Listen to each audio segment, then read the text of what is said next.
We're back with more network transmission. Hello everybody, I'm much looking forward to this wonderful game. So first we have a scene telling us that Mr. Match did not in fact start the Flame War. Flame War? Fire? Yes, I see what you did there, definitely. So, moving on, that's unoriginal. actually kind of surprising because that might mean that the World 3 is not among the suspects. Maybe. But we're also told that the vaccine that Mr. Match gave Fireman was bad because, oh yes, viruses can be good and vaccines can be bad. They're all programs, you see. Yeah, that all makes quite a lot of sense. By the way, World 3 is short for WWW because that was a pretty stupid idea to call an organization that. Oh yeah, they call it WWW in the games all the time, but it's officially World 3. Yeah, which nobody really mentions, but okay. So, naturally, Lan has to get involved in the plot of the game for no other reason than because he's the only person capable of getting anything done in this universe.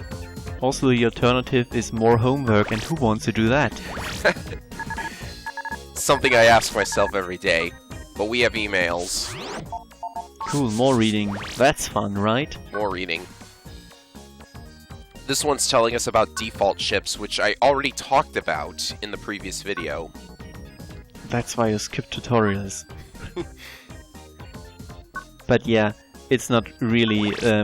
but the thing, the regular chip system is actually an incredibly useful feature in this game, especially considering that there are mobility chips which you actually need to get around.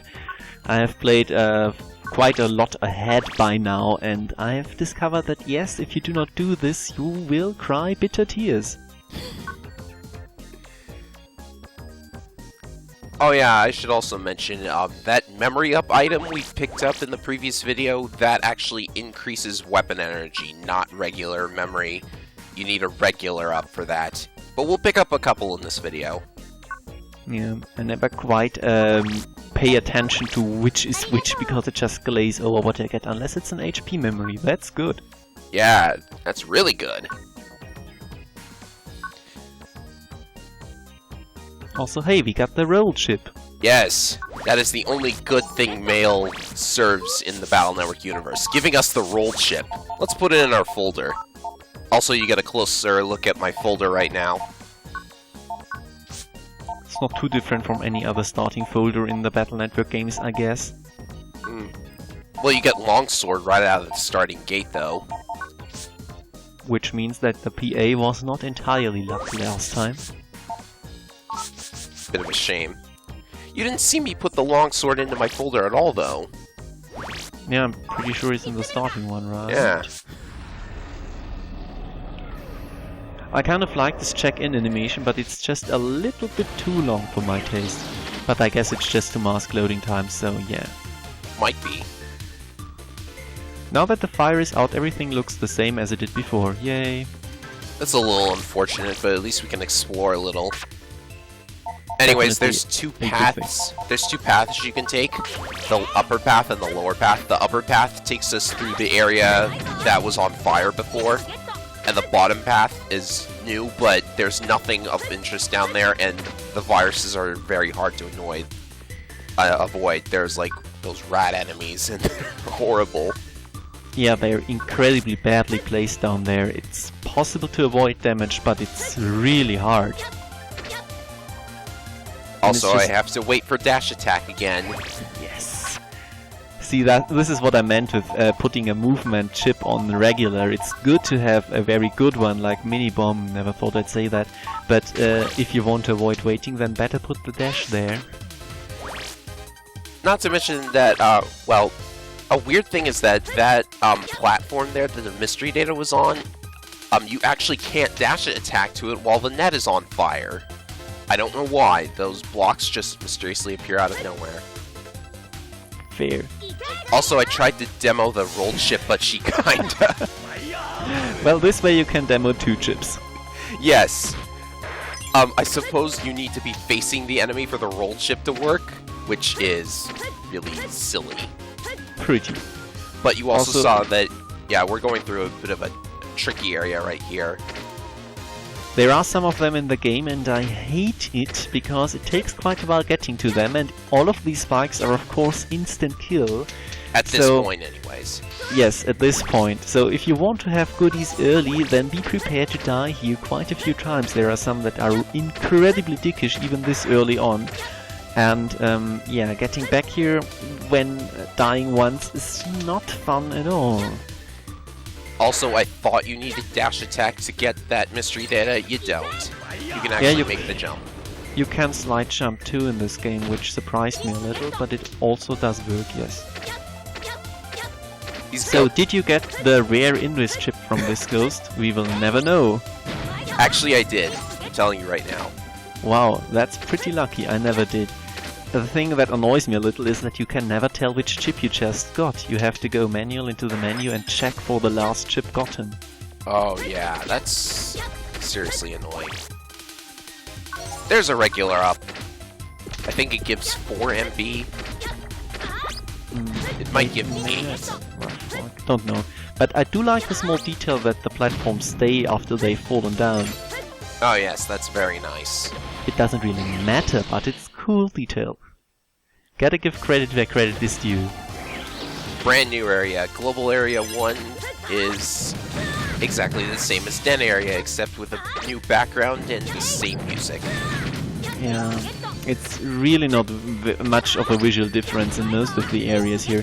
Some of them try later on, but it is very hard to betray the fact that everything in this game is made out of tiles. It's just square tiles all the time. You can see nothing but the same tile in this screen. It's embarrassingly bad, actually. And they do not even try to hide it by giving them some different textures or anything. It's just always all the same.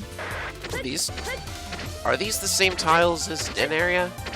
No, it's not the same tiles as Den Area, but it's the same tile set in every... it's not a set, it's just the same tile for one area. Oh, okay. Also, these spikes are completely psychological. You can't actually touch them. But these spikes you can touch. Yeah. It is one of the few times where the game actually tries to decide and have obstacles that are not enemies placed in more or less random spots. And it's kind of there. I do not really think that the guys who made this game, by the way not Capcom themselves, they outsourced it, had any real clue on how to actually do level design. Oh no, I'm gonna get hit by the fishy virus, Simon, what do I do? PA his ass. Haha! That's exactly right. Yes! Nice. Something tells me life so much for your troubles. Yeah. Yes. Something tells me life sword should really be bigger than that. Oh, I get hit by that one now. Doesn't matter, you have enough health, I guess. There's always one of those full life refills right before a boss anyhow. Exactly. I do think that the physics are okay in the game, even though the jump looks really fucking goofy. But making these out and then in again jumps like you just did a minute ago is not too hard. This, however, is just embarrassing. That last line of platforms made my ears hurt. Yes, exactly. Bet you get a good look at the goofy jump animation. I have no idea why that Navi was sitting right next to a bunny virus. Yeah, it always surprises me too. Also, for just a guy who tells you where to go, he's kind of out of the way a little.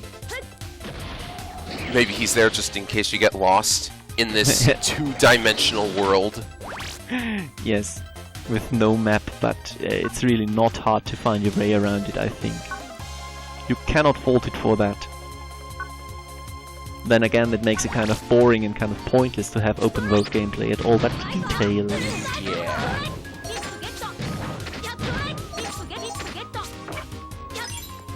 That's a pretty nicely placed B-Tank in my opinion.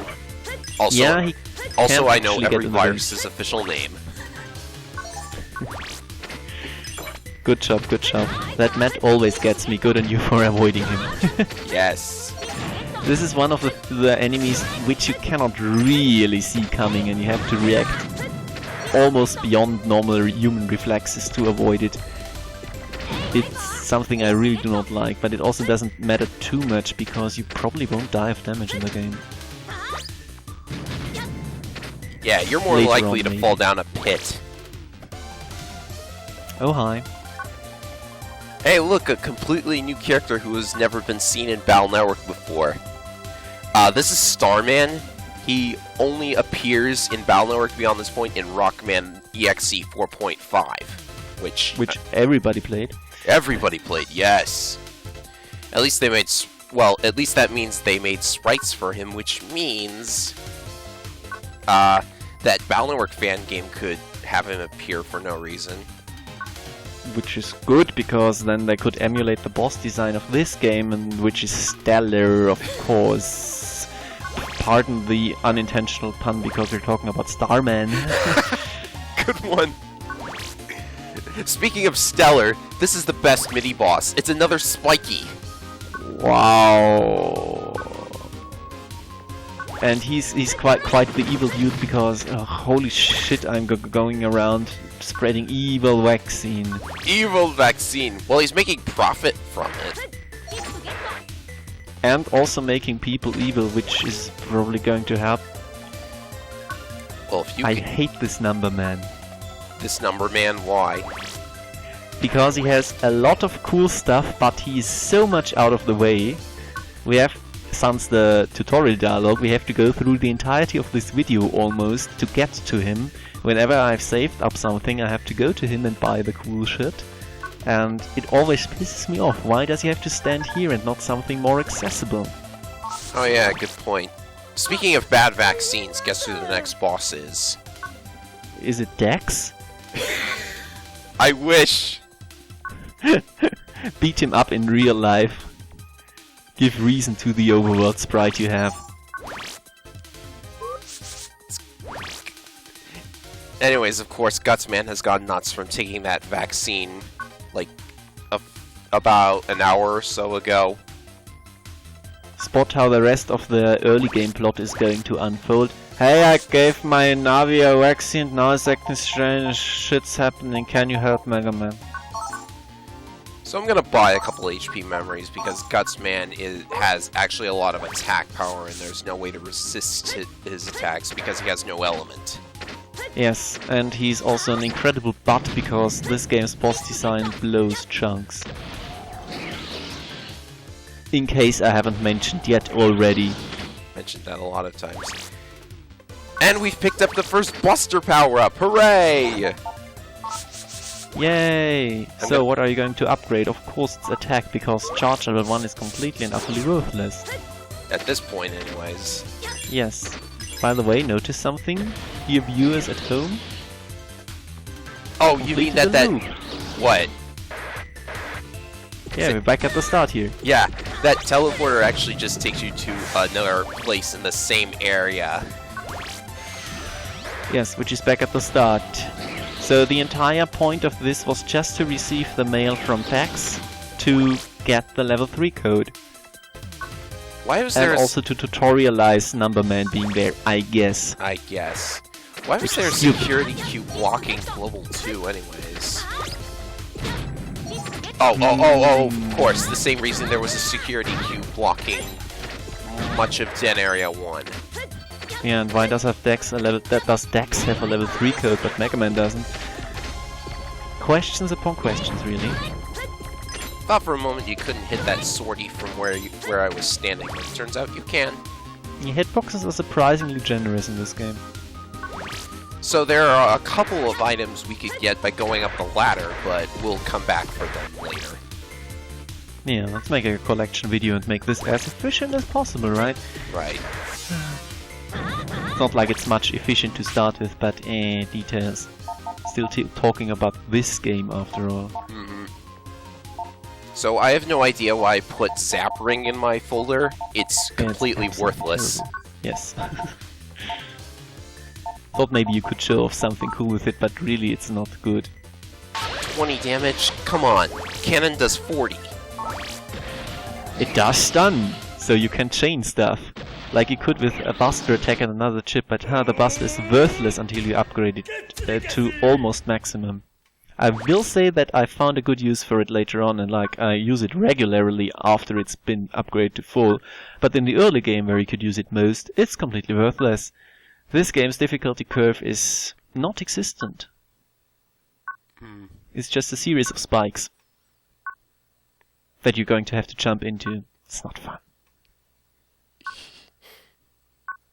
Well, at the very least, once your hit points go over 250, those spikes won't kill you. Also, Yep. This is a very embarrassing fight for me. Wait a second, the Zapring doesn't stun him? Apparently not. And what's the fucking point? Holy shit, this game. Also, something you might have noticed, he made mincemeat out of Ephraim. Yes. Because he deals an insane amount of damage and you can't. Have fun figuring out this fight, fuckhead. That was What just, the game tells you. that was me having a bad fight, though. This one goes better. Although I'm still embarrassed about it. And as always, the boss demo will be coming later. Yeah, but I still think that this is an absolutely horrible boss. Just because he deals so much damage, you have no way of resisting him. Also, how did Yeah. that white sword not hit him? Also, jumping over him is an absolute pain, almost a crapshoot. Yeah, spacing is a real issue here. If he gets close, you're gonna get hit. I guess he's a little bit easier to avoid than Fireman, but it's still a really hard fight, and impossibly hard so for the point of the game you're in. You will die a lot to this guy. This one wrecks speedrunners because they only come in here with 80 HP. And yes, people speedrun this game. With how random it is and all that. Man, this must be a lot of resets, which is of course fun because the early game in this is so great, as you just saw. Yeah, I promise I will get a little more positive about the game later on, but the early game is really shit. Holy damn. Yeah, about that. Coming up next, we have a stage select, basically, and, you know, you're pretty much picking your poison, in my opinion. Well, some are decidedly easier than others.